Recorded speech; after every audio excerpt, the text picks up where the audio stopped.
উপদেষ্টা যে বক্তব্য দিয়েছে যে আমরা শেখ হাসিনাকে শ্রদ্ধা করি, শেখ হাসিনাকে শ্রদ্ধা করি, এবং সে আরো বলেছে যে স্বৈরাচারী সরকারদেরকে বলেছে যে আপনারা দল গঠন করেন। আমরা এত কষ্ট করে ছাত্ররা এই স্বৈরশাসককে আমরা নামিয়েছি দল গঠন করার জন্য নয়। এবং স্বরাষ্ট্র উপদেষ্টাকে বলবো, আপনি আরো সহনশীল ভাষায় কথা বলেন, আপনি ছাত্রদের বিরুদ্ধে কথা বলবেন না। আমরা এই দেশটাকে স্বাধীন করেছি, আপনি এসে এখানে আবার বলেন যে আমরা শেখ হাসিনাকে শ্রদ্ধা করি। এটা কোন ধরনের কথা? আপনারা বক্তব্য দেওয়ার সময় একটু বুঝে শুনে বক্তব্য দিবেন।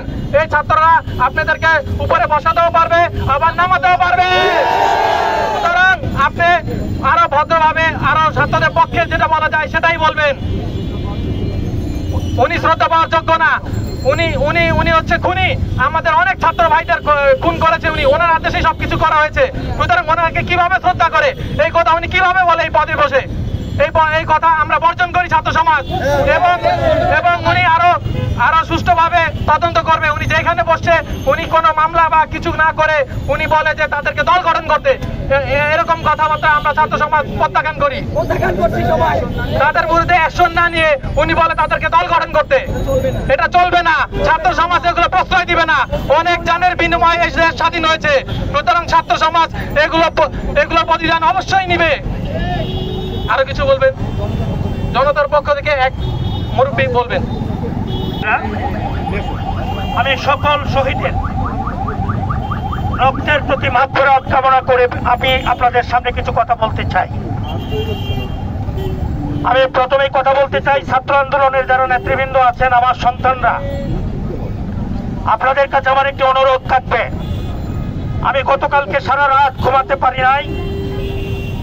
আমি দেখেছি 8 থেকে 900 ছাত্র পপুলার হসপিটালে আহত হয়ে ভর্তি হয়েছিল। তারা সেখানে চিকিৎসা নিয়েছেন। এরকম চিকিৎসা বাংলাদেশের আনাচে কানাচে অনেক হসপিটালে চিকিৎসা নিয়েছেন।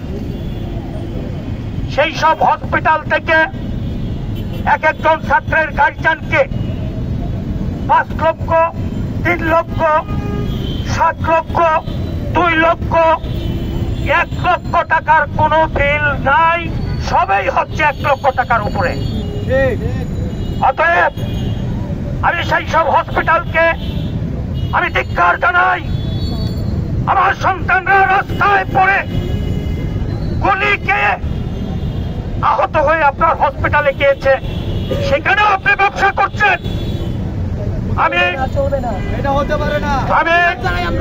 আমি কম্বাইন্ড হসপিটালের চেয়ারম্যান, আমি কম্বাইন্ড হসপিটালের পক্ষ থেকে জানাচ্ছি, সকল হসপিটালকে বলছি, আপনাদের যতটুকু বিলের প্রয়োজন তার 1 টাকা যদি বেশি নেন, আমি মনে করি শহীদদের রক্তের সাথে বেইমানি করা হবে। আমি বর্তমান কেয়ারটেকার সরকারকে অনুরোধ করতে চাই, এই ঢাকা শহরে লক্ষ লক্ষ ছাত্র আহত হয়ে বাংলাদেশের বিভিন্ন হসপিটালে গিয়েছে। আমাদের মেয়েরা, আমার মেয়েরা, আমার সন্তানেরা, তারা যেসব আহত হয়ে খরচ করছে টাকা পয়সা, আমি ছাত্র আন্দোলনের পক্ষ থেকে অনুরোধ করব, তোমরা প্রত্যেকটি হসপিটালে যাও, এদের লিস্ট নাও। এরা অনেকেই টিউশনি করে, অনেকেই লজিং থাকে, অনেকেই হলে থাকে। সেই সব ছাত্রদেরকে যেভাবে লুটেরা বাহিনী চিকিৎসার নামে অপব্যবহার, লোন, বিল নিচ্ছে, এটাকে প্রতিরোধ করো। এবং আমি স্বাস্থ্য উপদেষ্টাকে অনুরোধ করতে চাই, সেই সব আহত রোগী এরা সাধারণ রোগী নয়। এইটি প্রত্যেকটা রোগী হচ্ছে আমার বৈষম্য ছাত্র আন্দোলনের সন্তান, আমার ভাই, আমার সন্তান। অতএব আমি অনুরোধ করছি স্বাস্থ্য উপদেষ্টাকে, আপনি সেই সব ছাত্রদের, আমি দেখে আসছি পপুলারি কালকে 47 লক্ষ টাকার একটি বিল আমাকে এক ছাত্র সে তার বিলের কায়দায় দেখিয়েছে, যা 5 লক্ষ টাকা হওয়ার কথা নয়। অতএব আমি স্বাস্থ্য উপদেষ্টাকে অনুরোধ করব, বৈষম্য ছাত্র আন্দোলনের এক একজন ভাইকে দিয়ে প্রত্যেকটি হসপিটালে সমন্বয় করার সুযোগ দেন। আমার আহত সন্তানদেরকে সুচিকিৎসা পাওয়ার ব্যবস্থা করে দেন। এটি আমি ছাত্র সমাজের পক্ষ থেকে, জনতার পক্ষ থেকে আমি আমাদের স্বাস্থ্য উপদেষ্টা নবগঠিত উপদেষ্টা মণ্ডলের ছাত্র উপদেষ্টার এবং আমার স্বাস্থ্য উপদেষ্টাকে অনুরোধ করছি সেই ব্যবস্থা গ্রহণ করার জন্য। আমি আরেকটি অনুরোধ করতে চাই আমাদের স্বরাষ্ট্র উপদেষ্টাকে। আপনি বলছেন শেখ হাসিনা দেশে আসবে না। গত 15 বছরে যত মানুষকে হত্যা করেছে, আয়না করে গুম খুন এবং এই বৈষম্য ছাত্র আন্দোলনের প্রায় 1000 মানুষকে তিনি হত্যা করেছেন, সেই সবের বিচার আমি আন্তর্জাতিক আদালতে দাবি করছি এবং আন্তর্জাতিক আদালতের মাধ্যমে শেখ হাসিনা যদি মুক্ত হয় তাহলেই কেবল সে এইখানে রাজনীতি করার অধিকার রাখে, আর না হয় এত দান এত চাইলে নয়। আপনি গত 15টি বছর গুমের উৎসব করেছেন, হত্যার রাজত্ব কায়েম করেছেন, শুধু বলেছেন আমি আমি আমি আমি কে? আপনি কে? এদেশের মালিক হচ্ছে জনতা, এদেশের মালিক হচ্ছে নেতৃত্ব দেওয়ার জন্য আমার এই ছাত্র আন্দোলনের সন্তানেরা। অতএব আপনার বক্তব্যকে আমি ধিক্কার জানাচ্ছি। আপনি আওয়ামী লীগকে সুশ্রী দেবেন না। আরেকটি অনুরোধ করতে চাই, 15ই আগস্ট আসছে, কেউ যদি কারো বাবার নামে ব্যক্তিগতভাবে অনুষ্ঠান করে, ব্যক্তিগতভাবে যদি দুয়ার মাহফিল করে, আমাদের আপত্তি নাই, বাসার ভিতরে করেন। কিন্তু এদেশের 15ই আগস্ট হবে না, 15ই আগস্ট হবে না, হবে না, হবে না।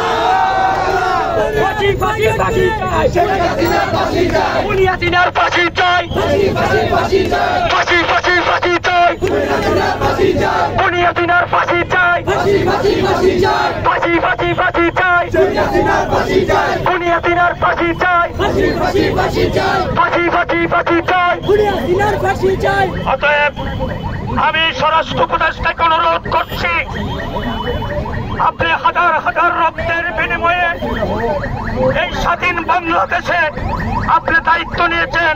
অতএব ছাত্রদের পক্ষে কথা বলেন, জনতার পক্ষে কথা বলেন। আমি আরেকটি অনুরোধ করছি, ব্যাংক পাড়া যারা লুটে নিয়েছে, যেসব লুটেরা নিয়েছে লুটেরা বাহিনী, ছাত্র আন্দোলনের পক্ষ থেকে প্রত্যেকটি ব্যাংকে একজন করে সমন্বয়ক দেওয়ার ব্যবস্থা করেন। কারণ গত 15 বছরে ইসলামী ব্যাংক সহ, এস আলম, সামিট গ্রুপ সহ যারা টাকার রাজত্ব তৈরি করে এখন সিঙ্গাপুরে লাইফ লিড করছে, সেই সব লুটেরাদেরকে এই সমন্বয়কের মাধ্যমে বিচার ব্যবস্থা করে তাদেরকে ফিরিয়ে আনার আহ্বান জানাচ্ছি। আমি ছাত্র আলমদের আরেকটি অনুরোধ করছি, তোমরা ব্যাংক পাড়ায় একটি মিছিল করো। ব্যাংকে হাজার হাজার কর্মী তোমাদের জন্য অপেক্ষা করছে। তোমরা ব্যাংক পাড়ায় একটি মিছিল করো, যেন কোনো ব্যাংকের এমডি, কোনো টিএমডি পালিয়ে যেতে না পারে, তাদেরকে যেন অ্যারেস্ট করা হয়। এবং স্বরাষ্ট্রমন্ত্রী বলেন আমরা বলে যাব না, আপনার ভূত যদি মরত তাহলে আপনি বুঝতেন কত দানে কত চাল। আপনি আন্দোলনে একদিনও আসেন নাই, তারপরেও ছাত্র সমাজ আপনাকে সম্মান করে এই পদে বসিয়েছে, আমরা জনতারাও মেনে নিয়েছি। অতএব আপনি কোনো উল্টা পাল্টা কথা বলবেন না। এখনো ছাত্র জনতার রক্তের দাগ শুকায় নাই, বাতাসে লাশের গন্ধ যায় না। আপনি বলেন ভুলা যাবে, বাংলাদেশের মানুষ ভুলবে না। ভুলা এত সহজ না মিস্টার সাকওয়াত সাহেব। আমি আপনাকে অনুরোধ করছি, আপনি আওয়ামীর পক্ষে কোনো কথা বলবেন না, আপনি জনরোষে পড়ে যাবেন। অতএব আপনি ছাত্র জনতার পক্ষে, নিহত আহতদের পক্ষে কথা বলার জন্য অনুরোধ করছি। আমি ইউনূস সাহেবকে একটি অনুরোধ করতে চাই, যত সেক্রেটারিয়েটের সচিবরা আছে, যারা গত 15 বছরের সচিবগিরি করছে, তাদেরকে চিহ্নিত করে তাদের সম্পদের তদন্ত করে তাদেরকে আইনের আওতায় আনেন। যত কর্পোরেশন আছে, সরকারি আধা সরকারি সংস্থা আছে, ব্যাংক, বীমা, ইন্স্যুরেন্স, প্রত্যেকটা জায়গার এমডিদেরকে আপনার পাল্টাইতে হবে, জীবন বীমার এমডিকে পাল্টাইতে হবে। এবং এই ছাত্রের আগে যারা লাভবান সরকারের ছিল, কেউ এই পদে থাকতে পারবে না। আমি অনুরোধ করছি ছাত্র সমাজকে, তোমরা বাবা একটি জনতার মঞ্চ তৈরি করো প্রেস ক্লাবের সামনে, যেন ছাত্র জনতা, সাধারণ মানুষ, রিক্সাওয়ালা, কুলি, কুমার, চাষি, মজুর সকলেই যেন তার মনের কথা সেই ছাত্র আন্দোলনের পক্ষ থেকে সেই মঞ্চে গিয়ে বলতে পারে। এটি আমি তোমাদের কাছে বিশেষ অনুরোধ করছি। আমি আরো অনুরোধ করছি হাসনাত আব্দুল্লাহকে,